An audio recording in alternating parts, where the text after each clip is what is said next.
Product of two vector पे discuss करने के बाद अब बात करते हैं दो सदिशों का सदिश गुणनफल पे।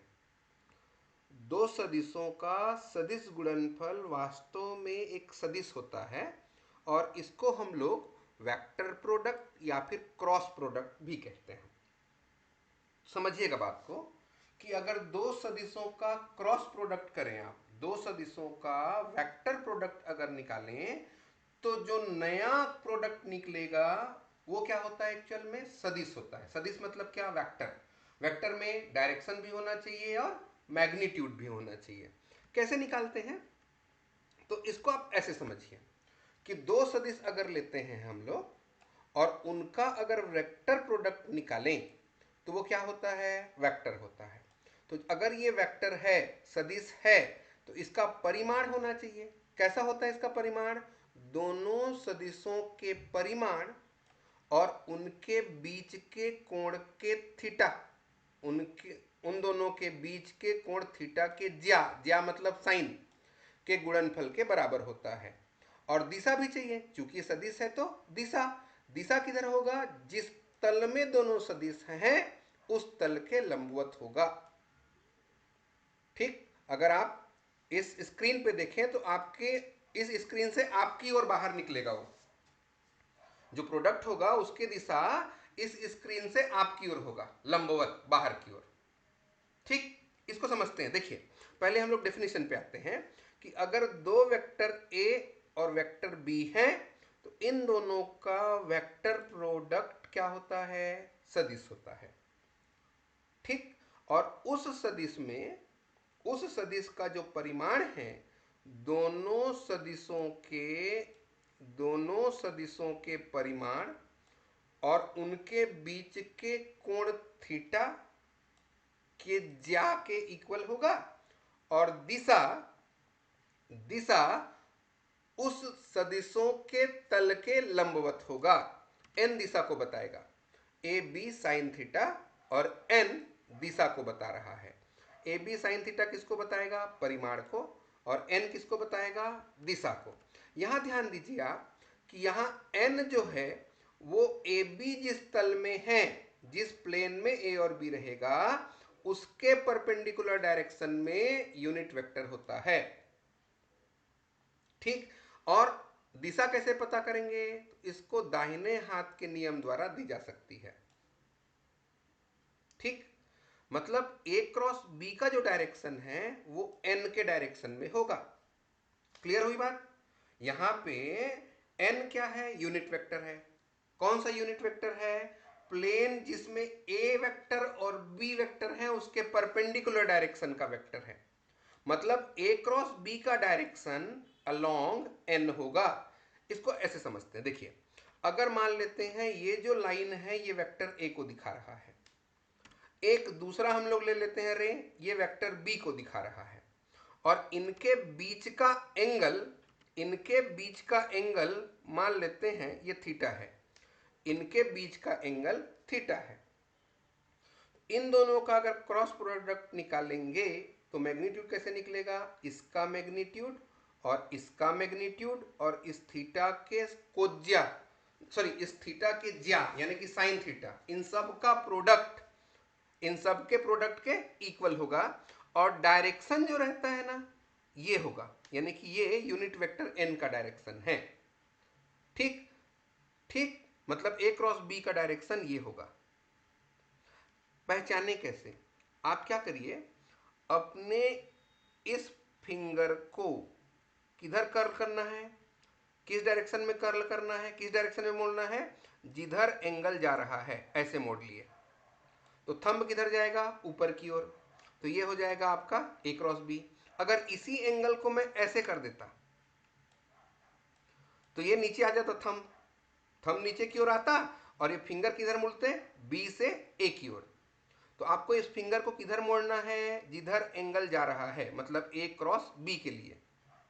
ठीक, ए क्रॉस बी की दिशा किधर होगी, ऊपर की ओर, और बी क्रॉस ए की दिशा किधर होगी, नीचे की ओर। इसका मतलब A cross B B cross A के इक्वल नहीं है, क्योंकि सदिश तो दिशा पर डिपेंड करता है ना, वेक्टर डायरेक्शन पे डिपेंड करता है। तो हम ये कह रहे हैं कि अगर ए क्रॉस बी निकालेंगे तो डायरेक्शन ऊपर की ओर होगा, और अगर बी क्रॉस ए निकालेंगे तो डायरेक्शन नीचे की ओर होगा, मतलब डायरेक्शन चेंज हो गया। डायरेक्शन चेंज हुआ मतलब नेगेटिव, मतलब ए क्रॉस बी या cross product of two vector जो होगा वो एंटी कम्युनिकेटिव होगा, क्रम विनिमय नियम का पालन नहीं करेगा। यहां तक क्लियर हो गया? टू वेक्टर, दो सदिशों का सदिश गुणनफल सदिश होता है। इसका परिमाण दोनों सदिशों के परिमाण तथा उनके बीज के कोण के ज्या के बराबर तथा दिशा उस तल के लंबवत होती है। मतलब vector product of two vector is a vector whose magnitude is equal to the product of the magnitude of those two vectors and the sine of angle theta between them, and the direction is perpendicular to the plane of both vector A and vector B. Clear? Clear है? अब इसको और ध्यान से समझते हैं। कैसे? कैसे? अब इसका हम लोग ज्योमेट्रिकल इंटरप्रिटेशन निकालते हैं। यहाँ सदिश कर लीजिए भाई, कॉपी पेस्ट करने में ये सदिश गुणनफल की ज्यामित व्याख्या यहाँ लिख लीजिए, स्केलर नहीं, ये है वेक्टर। क्या लिखेंगे? वेक्टर। तो वेक्टर प्रोडक्ट के लिए ज्यामित व्याख्या मान लेते हैं। ये आपका एक पैरेललोग्राम है, एक पैरेललोग्राम है ओ क्यू पी आर। इस पैरेललोग्राम के दो एडजेसेंट साइड, दो आसन्न भुजाएं OP और OQ हैं, जो वेक्टर A और वेक्टर B को रिप्रेजेंट करती हैं, और इन दोनों के मिडिल का एंगल थीटा है। और इस Q पॉइंट से OP पे एक परपेंडिकुलर ड्रॉ कर दीजिए QN। तो अगर यहाँ एक परपेंडिकुलर ड्रॉ कर देंगे तो इस ट्रेंगल में, कौन से ट्रेंगल में? QON में अगर साइन थीटा निकालेंगे तो ये कितना हो जाएगा? Perpendicular by hypotenuse. मतलब साइन थीटा की वैल्यू कितनी?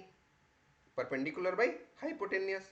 तो ये QN का वैल्यू कितना होगा जी? बी साइन थीटा के इक्वल हो जाएगा। बी साइन थीटा के इक्वल होगा कि नहीं? क्या क्या बताया उसको लिख लीजिए। क्या लिखा कि भाई हमारे पास OP RQ एक पैरेललोग्राम है, ठीक। इसकी दो आसन्न भुजाएं, दो आसन्न भुजा वेक्टर A और वेक्टर B को दिखाती हैं। POQ कितना है? थीटा है, और QN लंब डाल दिया है OP पे। इसलिए A क्रॉस B का जो मैग्नीट्यूड होगा, A क्रॉस B का जो परिमाण होगा वो AB साइन थीटा के इक्वल होगा। ये हम लोग मैग्नीट्यूड निकाले हैं, AB साइन थीटा, A और B साइन थीटा, A और B sine theta. B sine theta में कहने का मतलब, B साइन थीटा कहने का मतलब QN, और A कहने का मतलब OP, A कहने का मतलब OP, OP into QN, OP into QN। ये आपके पैरेललोग्राम का क्षेत्रफल हो गया, एरिया ऑफ द पैरेललोग्राम हो गया, एरिया ऑफ द पैरेललोग्राम हो गया।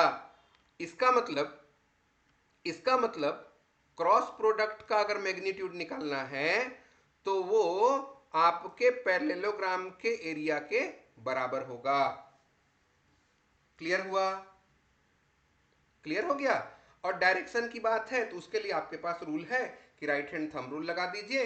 थंब को कैसे करेंगे? फिंगर को उस डायरेक्शन में मोड़िए जिधर एंगल बन रहा है, मतलब A से B बन रहा है कि B से A बन रहा है। अगर A क्रॉस B निकालना है तो A से B जाएंगे, और B क्रॉस A लगाएंगे तो B से A आएंगे। उसके हिसाब से थंब आपके डायरेक्शन को दिखा देगा। इसके बाद सदिशों के गुणनफल के कुछ गुण देखते हैं। पहला, आपको पता है कि ये क्रम विनिमय नहीं होगा, मतलब ये एंटी कम्यूटेटिव है। A cross B, B cross A negative में होगा क्योंकि डायरेक्शन चेंज हो जाएगा। दूसरा, ये डिस्ट्रीब्यूटिव होता है, वितरण नियम वाला होता है योग के लिए। A cross B plus C तो A cross B plus A cross C होगा। इसके बाद अगर दो वेक्टर A और B एक दूसरे के लंबवत हों तो ए बी साइन 90 और साइन 90 की वैल्यू 1, तो ये मैक्सिमम हो जाएगा। अगर लंबवत रहेंगे तो मैक्सिमम। अगर एक दूसरे के समानांतर है ए क्रॉस बी, तो ए बी साइन 0 और साइन 0 मतलब 0, यानी कि शून्य सदिश, नल वेक्टर आएगा। चाहे ये 0 डिग्री हो तो एंटी पैरेलल यानी कि 180 डिग्री हो तो भी यही चीज, एंटी पैरेलल होने पे भी यही चीज रहेगा। ठीक, विपरीत दिशा में अगर समानांतर हैं तो भी 180 और साइन 180 0, तो ए क्रॉस बी 0 आएगा। अगला, अगर आप एक सदिश को उसी से क्रॉस मल्टीप्लाई कर दें, तो एक डॉट ए और साइन 0 सेम वेक्टर के साथ, भाई एक वेक्टर ये ए है और दूसरा एक वेक्टर ए फिर से यही है, तो साइन 0 का 0 मतलब नल वेक्टर आएगा। क्या क्या समझ में आया? देखो भाई, अगर परपेंडिकुलर है तब तो मैक्सिमम रहेगा, लेकिन अगर समानांतर है या 180 डिग्री है या सेल्फ इटसेल्फ के साथ मल्टीप्लाई होगा तो 0 आता है। इसी तरीके से अब समझिए, ध्यान दीजिए, अब यहां अगर हम लोग आई क्रॉस आई करेंगे तो भी एंगल 0 होगा तो 0 आएगा, जे क्रॉस जे करेंगे तो भी 0 होगा, के क्रॉस के कर देंगे तो भी 0 होगा। लेकिन अगर आई क्रॉस जे करेंगे, आई कितना 1, जे कितना 1, आई मतलब एक्स डायरेक्शन, जे वाई डायरेक्शन, आई और जे के बीच का एंगल 90 डिग्री, किधर जाएगा भाई? ये एक्स है और ये वाई है, तो ये जेड दिशा में आएगा, परपेंडिकुलर इसके बाहर की ओर। तो आई क्रॉस जे करेंगे तो के आएगा, और जे क्रॉस आई कर देंगे तो माइनस के होगा, क्योंकि कम्यूटेटिव प्रॉपर्टी को होल्ड नहीं करेगा। उसी तरीके से अगर आप जे क्रॉस के करेंगे तो आई आएगा, लेकिन के क्रॉस जे कर देंगे तो माइनस आई हो जाएगा। और के क्रॉस आई, देखो भाई, आई के बाद जे, जे के बाद के और के बाद आई, अगर इस साइक्लिक प्रोसेस में चलेंगे तो रिजल्ट पॉजिटिव आ रहा है। आई से जे, जे से के और के से आई, तो रिजल्ट के, आई और जे मिला। और इसी को अगर एंटी क्लॉकवाइज कर देते हैं तो आपके पास ये नेगेटिव हो जाएगा। ठीक है, उसके बाद दो वेक्टर हैं ए और बी, ये इसके रेक्टेंगुलर कंपोनेंट हैं। इन दोनों का अगर क्रॉस प्रोडक्ट निकालना है तो इस तरीके से इनका क्रॉस प्रोडक्ट निकलेगा।